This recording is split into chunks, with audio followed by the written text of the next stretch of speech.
What's going on, guys? Jishin here from CZeroMedia. In today's episode, I'm going to be installing dual caliper setup. So the reason why I'm installing dual brake calipers in the back of the Z is simply because stock 280Zs do not have disc brake in the back. It's just a drum brake in the back, disc brake in the front, which is a little small. So I decided to upgrade the drum brake in the back to a more traditional disc brake setup. And then I started looking around for different options, and then I ran into a company called Silvermine Motors who builds these brake kits designed specifically for a 280Z, because you can't just go online and buy Wilwood brake caliper. You need a mounting bracket like this in order to mount a brand new rotor off of another car to make sure it fits on a Z with the appropriate clearance and brake mounting points. I am going to be getting rid of the entire drum brake system, so the e-brake, instead of drum brake expanding within the rotor inside, is going to be replaced with a traditional disc brake style caliper, which is the one you see here. This is still going to be driven by a cable that is triggered off by the e-brake handle from the cabin. So the concept is the same. I'm just removing the brake shoes from inside the rotor and bringing it outside to mount like a traditional caliper system. Now, the most common reason why people convert to this style e-brake in the back is for drifting purposes. If you have a hydraulic e-brake, you want to grab onto those rotors and stop them as effectively as possible, and at the same time you are also going to be running through brake pads quite often, more so than a regular street car that does not see any drifting time. So a lot of drifters do convert to a dual brake caliper system in the back. The reason why I'm converting to dual caliper is simply because it looks badass, for one, and for two, I've never run a system like this, so I really wanted to give it a try and see if I like it. With these 255s I put on the car now, I am getting additional traction, additional rotational mass that's gonna need additional braking for me to stop in time. So let's go over the kit I received from Silvermine Motors first. Alright, so this is basically what you get when you order the rear brake conversion kit. Obviously, you got the two calipers, right? Just a traditional Wilwood caliper you can get from any Wilwood dealership. I got the 4-piston caliper here, and then here is the e-brake caliper. So you got the actuator here, unlike a traditional disc brake system. So this is the piece that will be required for you to run a e-brake caliper style brake. One side is passenger side, one side is driver side. It connects the two into the e-brake, where both of these rods get pulled, actuating the brake system. I'll show you how that's installed and how that works later. And speaking of another custom piece is this beautiful CNC machine plate that will be mounted to the hub of the car. I got here a bunch of bolts with spacers and washers. Of course, I got here brake pads from Wilwood, nothing special there. They also include in the kit stainless steel brake line, which is a modification I recommend on any car. And here's a little adapter that they include in the kit as well that you have to run on these Wilwoods, because unfortunately Wilwood is an American company and they only run on standard unit fittings, which means because this Z is entirely metric, you need to convert from the metric brake lines into the standard brake line. And you can see in the back here too, 1A-27 NPT. There's a nice sticker on here letting you know that you can't just run metric system in here. And over here I got this massive rotor that is slotted and drilled. That's gonna look good on the car. So what we gotta do now is remove the rear wheel, obviously, and then remove the entire drum brake assembly. So I'll show you how to do that. That's what we're working on, like production, really. So, you know what I'm saying? That's from the time our last album, that's what we've been doing. Alright, so the first thing you need to do is remove this drum brake. It is just floating on there like a rotor, but like a rotor that's been on the car for a while, you need to bang it off. So I'm just gonna hit it with a hammer and break it loose.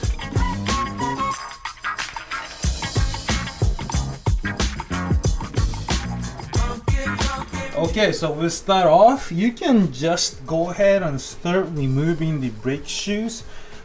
This is the brake pad, should I say, that for a drum brake that expands out. Right and left piece, these would expand out, creating friction on the rotor from the inside out, and that's how your brake rotor stops. So what I'm gonna do is go ahead and remove these spring-loaded locking washers, and I just need to push in, spin it, and it'll pop it right out.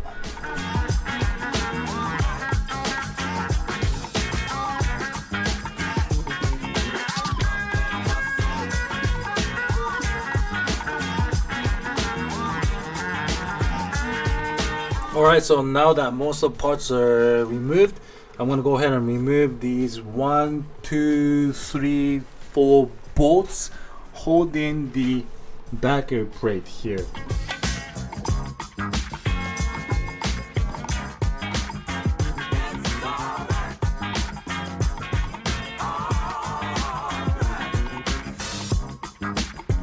Alright, so now that the 4 bolts are out, this whole assembly is loose. So what you want to do now is go ahead and remove the stock brake line, which is this guy right here. What I'm going to do though is just remove the brake line from here, because I'll be replacing this entire piece, which is already stainless steel brake line, with the new stainless steel brake line that's going to be fitted to the Wilwoods.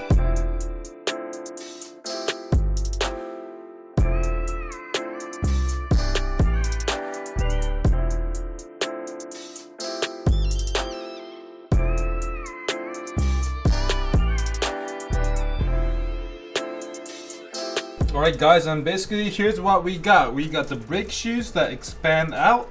The pressure is applied, which is held together by springs there. We got this little mechanism that controls the expansion that gets mounted to the bottom. Got the stainless steel brake line, aftermarket. We got the stock hard brake line, which is mounted to this device, which expands with brake pressure. And we got a bunch of nuts and bolts and springs as well. I'm just gonna toss in here. And now we are left with this backer plate, which needs to be removed in order to mount the brake caliper mounting bracket as well as the rotor. So what I'm gonna have to do is cut this off with angle grinder. What I'll probably do is cut it here and towards the bottom as far as I can go, and then on the other side, and then just kind of bend it back and forth to rip that off.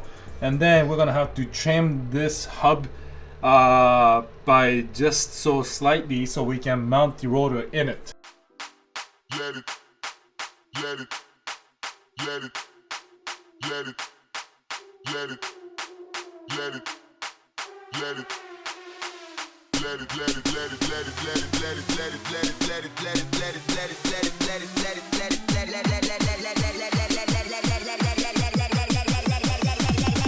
it, let it drop.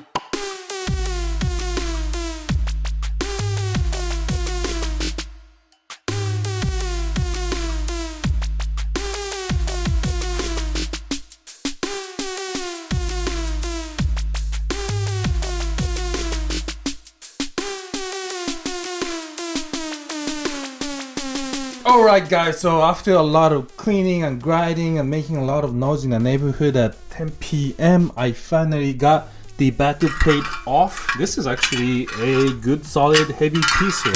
As much as I want to reuse this, we're gonna go weight reduction.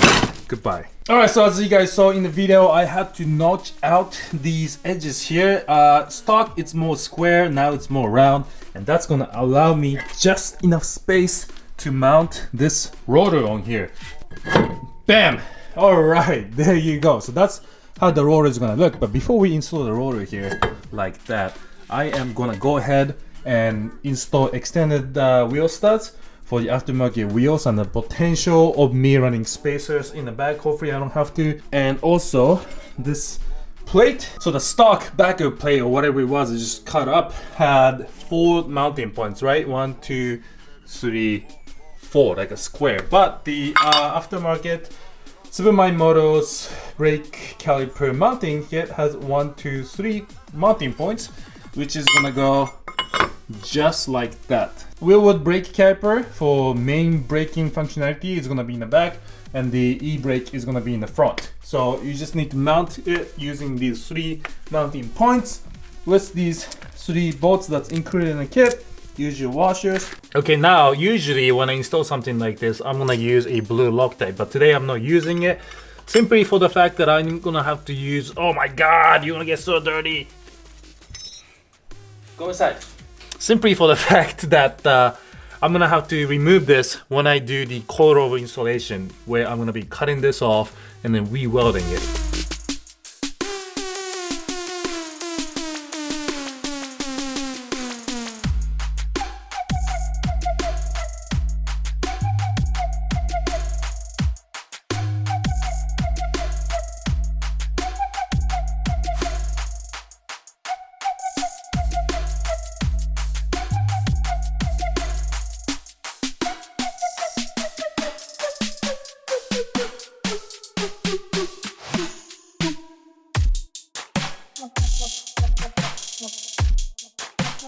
Alright guys, now the rotor is in, brake caliper bracket is in, and what you need to do now is get to work with your calipers. So as for the main brake caliper, you just need to install brake pads, put the brake lubricant, and mount the adapter I was talking about earlier back here. Simple. But as for the e-brake side of things, it's not as simple as the main brake. Oh, and one thing I forgot to mention is that I actually painted this. I sanded it down, painted it, put the Wilwood sticker that I bought on eBay, which is high temperature resistant, and then did high temperature clear coat on it to try and match the e-brake caliper side of things. I'm not that big of a racer, so I didn't go with like a red or yellow or green or anything too bright. Wanted to keep it classy and silver to match the e-brake. So anyways, as for the e-brake caliper side of things, what you need to do is remove these 2 gold bolts. Now I already broke them loose, so you need to do that first. But I'm doing this just for demonstration purposes. And then you got the 2 brake pads that comes off, right? And then you got this mounting bracket. You don't need this, just toss that away. As for the brake pads too, you need to remove the rear shim, which is this black plate as well. I'm just gonna put a screwdriver right in here in this wedge here and pry that off, because when you try to install these brake pads without removing the rear backer plate, what it's gonna do is it's gonna be too tight on the rotors, so you won't be able to fit this caliper on the rotor as it should. So I'm just gonna go ahead and remove these black plates with a screwdriver and then get to installing this. This is the driver's side, by the way. Make sure you get these right because these are directional. What you're gonna do is go ahead and bring your put your first brake pad in, and then feed it through the gold rod you just put in. Run it across, and then put the outer brake pad in, which is gonna be a little more difficult because now you got this limited amount of space. But just kind of wiggle that in here, and then install the other rod.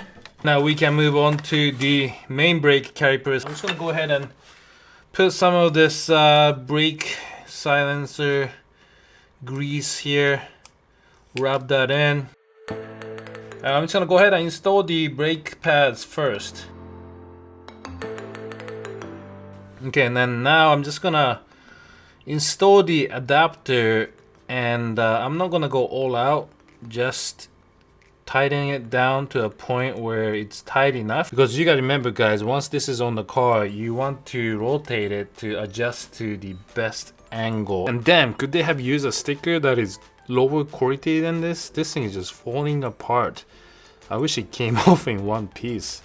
Wilwood, if you're watching this, please upgrade your sticker to something that is higher quality.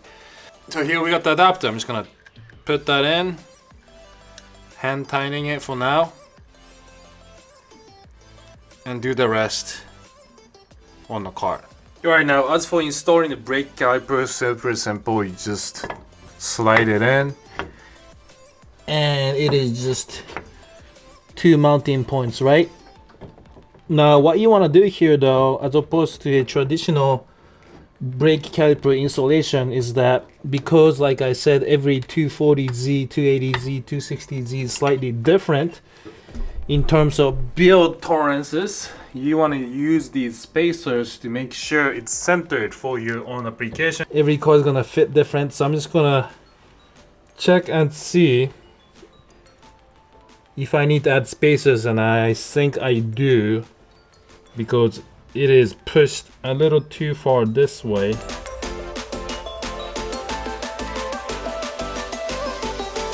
Now one thing I recommend you to do, like you see here, is I'm gonna be installing my massive spacer. You wanna apply pressure to the rotor that it's sitting perfectly straight, relatively speaking, to the hub, right? You want it in the same condition as if wheel was on this thing. So I'm just gonna go ahead and put my spacers on here to make sure everything's nice and flat.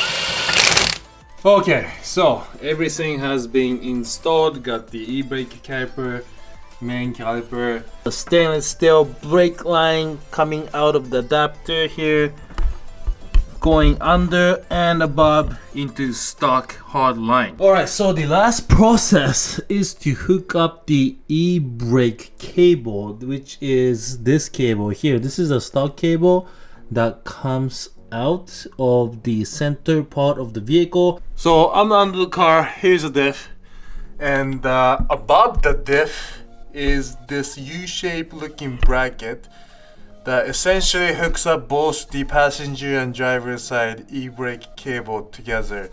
What I need to do is get in there somehow and remove the existing cable, and then install the new cable, which is the one that's sitting right there. So I guess I'm just gonna have to fish through and get the stock one out and get this one in. I don't have a lift, so I'm working on this under the jack. So if I don't have enough space to show you guys how this is installed, I just need to unhook that on the left side, that little clip, feed it in. Alright guys, so after a lot of cursing and screaming and spending like 30 minutes under the car, the stock e-brake cable is finally out. I ended up just taking this entire assembly out altogether because I think that was the only way to get this out, which is held in with a pin with a clip on the other side. So that's that. What I'm gonna do now is take this assembly apart and put in the new cable and feed that through, and as you can see here, new cable is longer than the OEM version. So I'm gonna swap this and put everything back in the car.